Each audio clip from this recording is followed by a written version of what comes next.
Hey, j'espère que vous allez bien. Bienvenue chez la Doha. It's about everything. J'ai été très surprise des révélations de Pete Davidson. Vous êtes... Doha, c'est qui encore lui?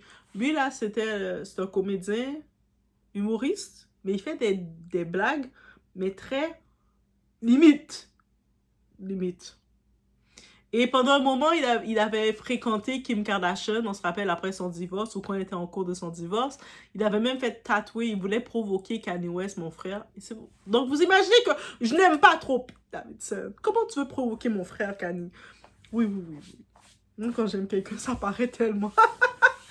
Non, je pense qu'on se doute qu'il t'aime pas. Bref, Pete Davidson a fait des déclarations concernant son ex Kim. Et je suis comme, ah bon? Donc finalement, dans l'industrie, ce n'était pas seulement Diddy qui dépensait des fortunes pour ses partenaires. Donc, je sais pas, comme il a donné des allocations. Il semblerait que Kim aussi, c'était à coût de 30 000 dollars comme ça pour qu'il puisse l'accompagner dans les endroits. Hé, Kim, tu veux pas une amie? Demande à Kim que je peux être son amie aussi, qu'elle peut me donner des 25 000? Je vais l'accompagner aussi, on va aller boire des matchas au coût de 25 000, pourquoi pas? Ou peut-être pas, parce que des fois, avec les gens d'Hollywood, là, tu les accompagnes, mais il y a plein de choses derrière, là. Après, on voyait qu'ils faisaient des tatouages bizarres sur ça. Non, finalement, je veux plus cette offre. Donc maintenant, c'est au tour de Kim Kardashian de se retrouver au centre d'une drôle de révélation.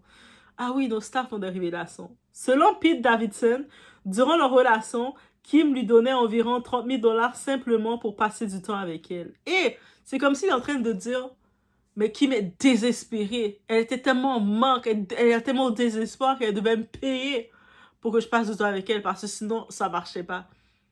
Pete, on peut faire ça. 30 000 dollars, guys, pour être présent, pour l'accompagner, pour partager son quotidien, pour taquiner Kanye pour elle. Mais moi, je pense qu'elle le payait parce qu'elle voulait plus emmerder Kanye West à cette époque. Mais la vraie question est ailleurs. Pourquoi raconter ça maintenant? Surtout qu'on sait il semble avoir une belle petite vie là, avec sa nouvelle compagne qui vient d'accoucher de son enfant. Tout semble bien aller. Il a dit que c'est l'amour de sa vie. Donc, pourquoi maintenant attendre que Kim vive tranquillement sa nouvelle histoire avec Lewis Hamilton pour ressortir ce genre de confidence? Est-ce une anecdote innocente? Quand on connaît Hollywood, il n'y a rien d'innocent, guys.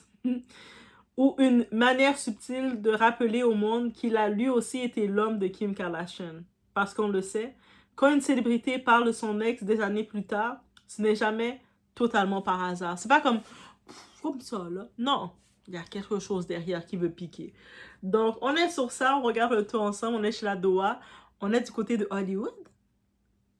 Vous n'aimeriez pas ça être payé aussi 30 000 dollars pour que quelqu'un, vous êtes avec un ami billionnaire, il vous paye des 30 000 dollars pour passer du temps avec lui? Par contre, là, qu'est-ce qui vous arrive, c'est vous, là. Je peux pas dire pour le reste. Donc, on est chez la Doha encore une fois, on met des likes, on booste la vidéo et on regarde le tout ensemble. Donc...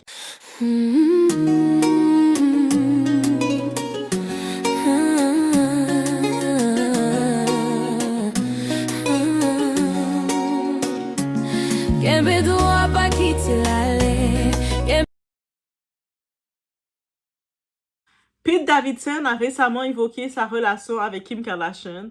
Vous savez, je vous dis, guys, les podcasts. Allez dans les podcasts américains où ce que les célébrités sont invitées. Parce que quand ils sont dans les podcasts, ils ont envie de nous révéler plein de choses. Et puis, toutes les choses que nous, le public, on n'a pas accès, ils sortent toutes. Ils sont là. Ils ont envie de se confier à nous, le public. Donc, c'est tout là qu'on retrouve les trucs, guys. Selon lui, elle lui donnait environ 30 000 dollars simplement pour passer du temps avec elle. Il affirme également qu'il serait incapable de compter le nombre de fois où ils ont été ensemble et explique qu'il n'a jamais réellement voulu mettre fin à leur histoire. Bien entendu, en vrai, pourquoi tu aurais voulu mettre fin à ton histoire? C'était rentable financièrement pour toi, ton histoire. Mais pourquoi ça a été... leur histoire s'est mis fin finalement, je ne me rappelle plus. Au contraire, il décrit Kim comme une femme attentionnée, compréhensive et très généreuse avec lui. Donc finalement, Kim, c'est pas une mauvaise personne, là. Elle est attentionnée, tu vois elle a besoin d'amour, tu sais, tout ça, là. Tu vois qu'elle est pas méchante, Kim. Et honnêtement, je me rappelle très bien que c'est ce même Pete Davidson qui s'était empressé de faire tatouer le prénom de Kim sur son corps. Mais pas seulement. Il avait aussi fait référence aux enfants de Kim dans ses tatouages. T'imagines, tu fréquentes quelqu'un depuis quelques mois, la personne, mais même, il veut tatouer le nom de tes enfants. Je suis sûre que c'est Kim finalement qui a rompu. Elle a vu que c'était une autre folie. Et puis, il y a du monde qui avait osé trouver ça romantique. Déjà, faire un tatouage aussi rapide, c'est pas romantique. Et puis, tatouer le nom de quelqu'un, c'est non plus pas romantique. D'autres trouvaient déjà que ça allait beaucoup trop vite. Parce que quand quelqu'un grave votre nom dans sa peau, après quelques mois, soit il est extrêmement amoureux, soit il s'investit émotionnellement à une vitesse dangereuse. Et c'est ça qui fait peur. Et aujourd'hui, entendre le même homme revenir publiquement sur l'argent qu'il recevait de Kim laisse forcément place à plusieurs interprétations. Car soyons sérieux, quelques secondes. Kim Kardashian est mondialement connue. Elle possède une fortune estimée à plusieurs centaines de millions de dollars. En plus, elle reçoit la pension alimentaire de notre frère Kanye West. Doa, mais c'est pas notre frère. Moi, je dis que c'était votre frère, ok? C'est notre frère. Elle n'a jamais eu de difficulté à attirer des hommes. Elle fait partie des femmes les plus belles au monde, là. Elle a le stéréotype des belles femmes. Elle a des beaux traits. Elle a une couleur caucasienne blanche. On va se mentir. Donc, toutes les hommes la mettent dans leur top numéro 1. Messieurs, venez me démentir. Non, Doa, Kim Kardashian n'est pas mon numéro 1. Venez m'expliquer. Qu'on apprécie ou non son personnage public, elle reste l'une des femmes les plus célèbres et les plus influentes de la planète, dans le côté de beauté et tout. Alors imaginez qu'elle aurait besoin de payer quelqu'un pour obtenir de l'attention paraît peu crédible. Ce qui semble plus plausible, moi je vais plus dans le côté, c'est qu'elle a simplement été extrêmement généreuse. Sachant que elle est bien là, beaucoup mieux que lui, ok? Il n'était peut-être pas affamé dans un état, mais elle est dans un état très bien financièrement. Certaines personnes offrent des cadeaux, d'autres paient des voyages, d'autres encore prennent en charge certaines dépenses de leurs partenaires. Quand on possède des moyens financiers considérables, la notion d'argent n'a plus la même signification. Pour lui, il parle de 30 000 $ et puis c'est beaucoup, même pour nous, c'est beaucoup. Mais pour une personne ordinaire, ça représente une fortune. On est comme, waouh, 30 000, waouh. Mais pour une milliardaire ou une multimilliardaire, au niveau de Kim Kardashian, cela peut parfois ressembler à un simple geste de confort ou de générosité. Pour Kim, là, c'est comme si elle avait donné 30 $ pour acheter un kebab. C'est comme ça qu'elle le voit. Ah ben moi, j'ai donné, comme il passait du temps avec moi, j'ai vu que ses jouets étaient creuses, j'ai donné de l'argent pour s'acheter un kebab et son argent pour elle, c'est 30 000. On n'a pas la même notion du temps. Il faut aussi, moi, j'y vais plus dans cette notion-là. Mais voilà où le débat devient intéressant parce qu'au-delà de Kim et Pete, cette histoire touche à quelque chose de beaucoup plus profond. La dynamique entre l'argent, le pouvoir et l'ego masculin. On entend souvent certains hommes affirmer « L'argent d'une femme ne me dérange pas. Je serais très heureux avec une femme plus riche que moi. Son succès ne me menace pas, n'est-ce pas? » Et pourtant, dans la réalité, les études sur les relations montrent que les différences importantes de revenus peuvent parfois créer des tensions au sein du couple. Pas chez tous les hommes, heureusement, mais chez certains hommes, oui. Pourquoi? Parce que pendant des générations, beaucoup ont été élevés avec l'idée que leur valeur était liée à leur capacité à fournir financièrement. Alors, lorsqu'ils se retrouvent face à une femme immensément plus riche, plus célèbre ou plus puissante, certains le vivent très bien. D'autres développent inconsciemment un sentiment d'infériorité. Et parfois, ce sentiment se transforme en besoin de reprendre le contrôle du récit. On minimise, on relativise, on rappelle ce qu'on a reçu, on souligne ce que l'autre faisait pour nous, comme si cela permettait de rééquilibrer une relation où l'un brillait beaucoup plus que l'autre. Encore une fois, personne ne peut connaître les intentions exactes de Pete Davidson, mais cette histoire soulève une vraie question. Les hommes sont-ils réellement aussi à l'aise qu'ils le prétendent avec le succès financier des femmes? Quand on écoute des Zach Makwesa qui dit son objectif, c'est de briser l'ego de la femme prétentieuse. Qui est la femme prétentieuse? La femme qui se débrouille, qui a son affaire, qui peut se permettre de se payer ses choses, qui est fière d'elle, qui a été capable de travailler sur son estime, qui peut marcher la tête haute. Mais c'est cette femme qui veut briser. Pourquoi c'est cette femme qui veut briser? Parce que cette femme, à côté d'elle, il sent qu'il n'a rien à lui donner. Et beaucoup d'hommes, quand ils sentent que « mais moi, j'ai rien à donner à cette femme », qu'est-ce qu'ils vont faire? Je vais briser son ego, comme ça, elle va sentir qu'elle dépend de moi. Alors qu'un vrai homme, qu'est-ce qu'il va dire? Même si financièrement, elle arrive plus que moi, mais moi, ça va me motiver à me démarquer aussi, à chercher mes propres choses. Et c'est l'exemple que je regardais de A$AP Rocky et Rihanna. Je sais que beaucoup de personnes veulent critiquer A$AP Rocky, mais quand on regarde A$AP Rocky de rappeur, il a élargi ses horizons aussi.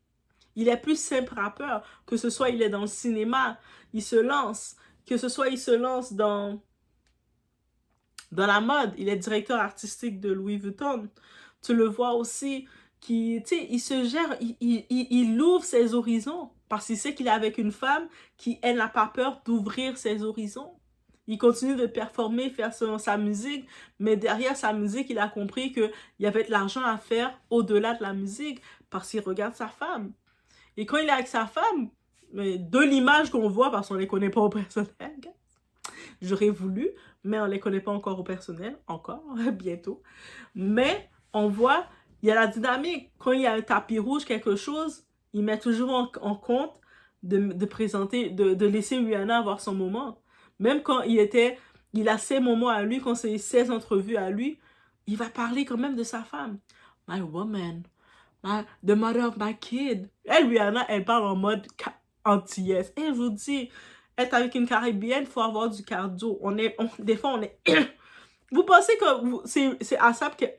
c'est elle, Rihanna, qui est... Elle, Rihanna, va être là, yeah, my baby daddy, nanana. Et tu vois, A$AP, il essaie de... Quand vous écoutez du A$AP Rocky, et il va parler de façon tellement douce, toute douce. Et tu vois, Rihanna... Moi, la scène que j'avais trop aimée, c'est quand le petit enfant, c'est la fête du petit enfant Elsa, quand il avait ses 2 ans. Et tout le monde, elle est assise. Lui, il tenait l'autre bébé, là, Rayo. Il le tenait. Et Rihanna, elle a pris par les jambes à l'envers. Elle a pris son fils. Ouais. Et tu vois la tête du bébé. Le monde était comme, what? Moi, je suis comme, c'est comme ça. On doit au moins vivre ça une fois qu'on est bébé. C'est sûr que notre tête a bougé comme ça. On est habitué. Pour nous, c'est c'est trop le gars, comment il joue avec son bébé. Le monde jouait dans les commentaires cette scène-là. Et j'ai dit, Rihanna, elle a dit, elle est bad girl, Riri. Bref, on continue, c'est une parenthèse.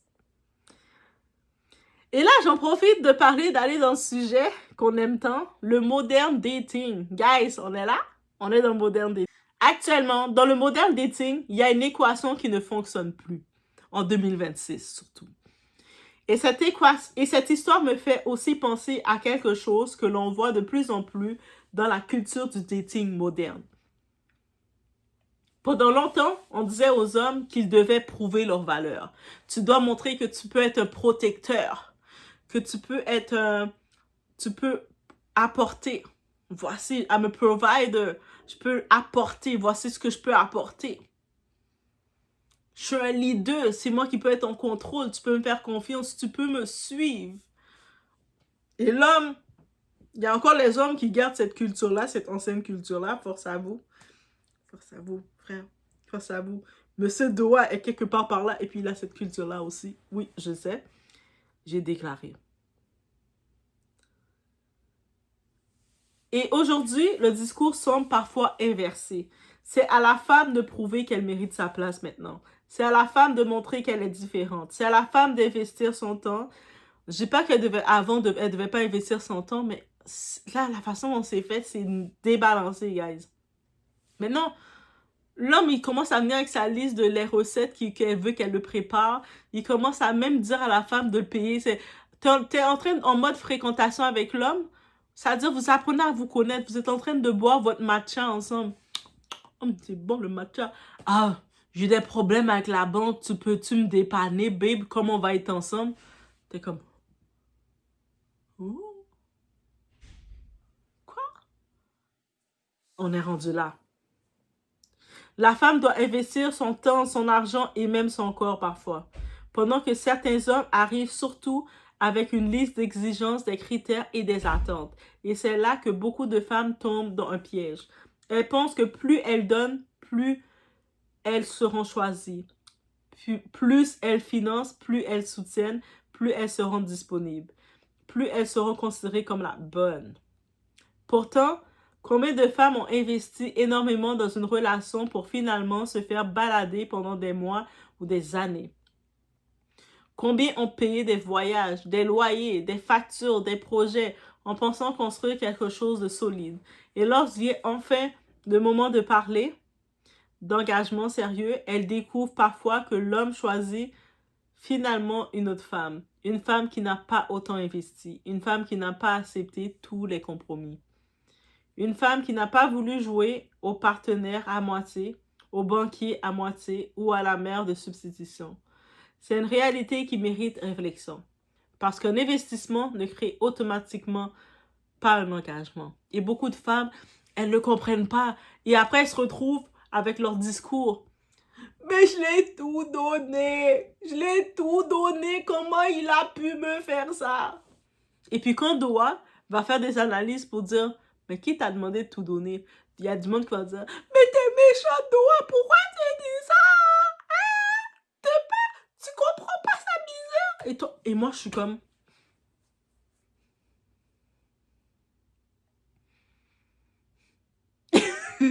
c'est ça. Giorgio, t'es d'accord avec moi? Oui, il est d'accord avec moi. À un moment donné, si vous le voyez hocher la tête, on court, ok?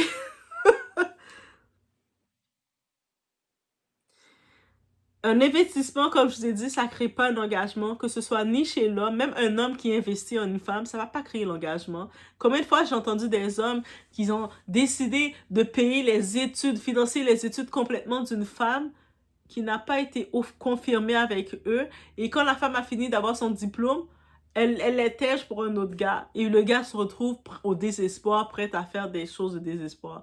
Mais pourquoi tu allais investir comme ça en elle?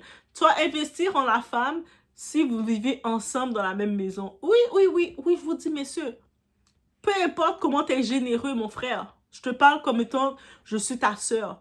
Tu es généreux. Je sais que tu es généreux. Je sais que tu as un bon cœur. Tu veux bien faire les choses. Tu veux créer un bon foyer. Tu veux voir ta partenaire évoluer. Mais pour investir, question d'éducation, ces choses-là, c'est la femme vit avec toi. Vous avez un compte commun quelconque et vous êtes ensemble. Sinon, la seule façon que tu peux investir en cette femme-là, vous allez manger. De temps en temps, vous allez manger de la pizza. De temps en temps, tu l'achètes des fleurs. Oui, oui, oui, tu la donnes des petites fleurs, tes bébés, des petites fleurs. J'ai pensé à toi. De temps en temps, tu l'achètes des Giorgio. Ah, alors, Giorgio. Il est tellement chic, Giorgio. Ouais, ouais, ouais. Giorgio aussi, c'est... c'est un cadeau. Moi j'aime les peluches. J'aime les peluches. Je vous dis d'avance, je dors encore à plein de peluches. J'aime les peluches. Giorgio, justement, on m'a dit, lui, il doit rester dans tes vidéos. I don't know why. C'est pour ça que Giorgio, vous le voyez dans le backup, dans les vidéos. Mais, bref, Giorgio est imposant, je vous dis.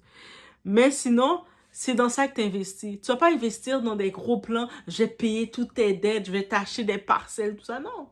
Tu vas investir dans apprendre à la connaître. On va boire un matcha. On va manger de la crème glacée, la gelato. Qu'est-ce que j'ai avec les Italiens? C'est tellement bon, la gelato. Tu veux me rendre heureuse. Si c'est pas le matcha, c'est la gelato. Quand j'étais en Italie, j'ai passé comme le temps que j'ai passé à Milan, je suis restée tellement longtemps à Milan. Je ne sais pas qu'est-ce qui se passait dans ma vie à Milan, mais je suis restée tellement longtemps. Je mangeais la gelato. Je pense que je rêvais de la gelato. Quand je dormais, je ah non. Je, je me levais, gelato. Pardon. C'est pour ça qu'il faut que je retourne. Faut que je retourne juste pour continuer de manger. La nourriture en Italie, c'est tellement bon, guys. C'est une petite parenthèse. On a fermé la parenthèse. Combien de... J'imagine le monde qui arrive. Mais combien de parenthèses que cette fille-là nous donne? À chaque fois, elle fait une parenthèse et puis elle revient.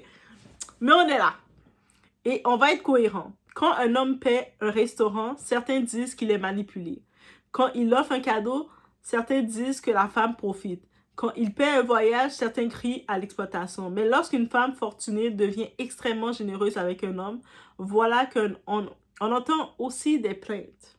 Alors, à quel moment la générosité cesse-t-elle d'être un problème? Moi, je dis que si quelqu'un te plaît, c'est une relation saine, la personne te plaît, de temps en temps, tu vas lui faire un cadeau. Aussi simple que ça. Selon ton niveau, tu vas pas aller t'endetter, briser ton rein, donner ton rein non plus. Allez pas donner vos reins là non plus. Allez pas faire ça là. Toi, tu voulais donner ton rein? Non. Par contre, tu peux faire des cadeaux. La personne, tu te promènes, tu as fait la journée, tu as vu un petit bracelet d'émotion, tu sais, les petits bracelets de même. Et ça serait bon d'avoir notre bracelet qui match. Tu sais, un bracelet symbolique. Oh, j'achète le bleu pour moi ou le vert pour moi, le mauve pour elle. Ça, c'est mignon. Tu peux le faire. C'est des petits cadeaux. Des fois, c'est possible même que si la relation devient encore plus sérieuse, tu fais un cadeau à ta partenaire ou tu dis, ah, hé, je vois là, sa télé ne fonctionne plus. Laisse-moi l'acheter une nouvelle télé. De la même façon que ta partenaire peut dire, hé, moi je le regarde, il dit rien, mais je vois que son laptop là, à chaque fois, il doit frapper derrière le laptop. Il y a un petit problème. Et là, tu arrives dans un magasin, puis tu as eu un bonus et tu décides de dire, je vais investir un petit laptop pour lui. Mais ça, tu ne le fais pas après 3 semaines. Là. Ça, tu le fais. Tu sais que votre relation est officielle. Là. Le monde sait que vous êtes ensemble. Le gars, il n'a pas peur de t'afficher. Là, maintenant, tu y vas. Tu comprends? Il faut aussi y aller graduellement. Il faut être généreux. Mais il faut faire attention avec la générosité. Je ne vous dis pas non plus d'aller vous faire exploiter, d'être trop généreux. Tu y vas graduellement. Tu commences par le matcha. Par le petit latte français. Oui, le petit latte. Vanille française, là. De ouais, ça. Et puis avec le petit sirop caramel. Des petites choses simples de la vie. Et graduellement, tu regardes. Faut pas non plus rester... Tu fais rien, tu donnes aucun geste et tu vas penser que la personne va te calculer et tu vas rester un bouffon dans son compte, dans ses contacts.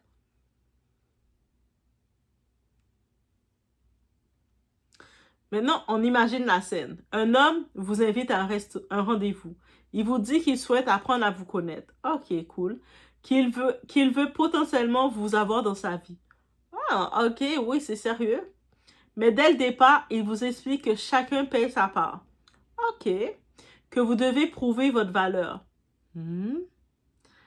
Démontrer ce que vous apportez et convaincre que vous méritez sa présence.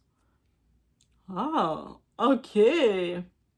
La question devient alors simple. Si les deux personnes sont constamment occupées à calculer ce qu'elles donnent et ce qu'elles reçoivent, est-ce encore une relation? Ou simplement une négociation commerciale déguisée en histoire d'amour? Chacun négocie ses tarifs. Au final, seule Kim Kardashian connaît la vérité complète sur ce qu'elle donnait réellement à Pete Davidson et pourquoi elle le faisait. Moi, j'y vais sur la théorie qu'elle est juste généreuse et l'argent que 30 000 $ qu'elle lui donnait, elle, pour elle, c'était 30 $. C'est à Kim de me donner des 30 $. Kim, viens donner des 30 $ à Doha.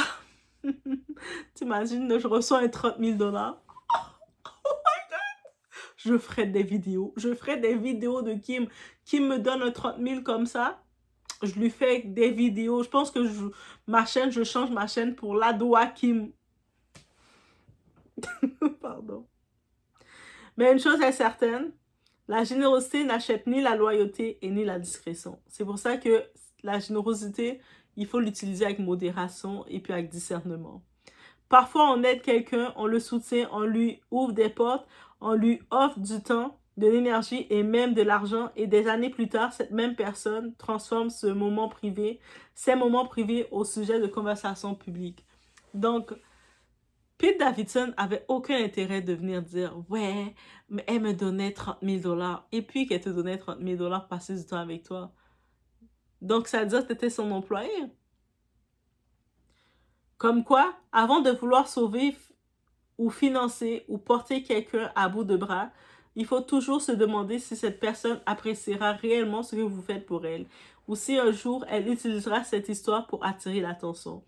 Et maintenant, dites-moi en commentaire, un homme peut-il vraiment être totalement à l'aise avec une femme beaucoup plus riche ou plus puissante que lui? Ou l'argent finit-il presque toujours par créer un déséquilibre dans le couple? Les débats sont ouverts. On se retrouve aux prochaines vidéos.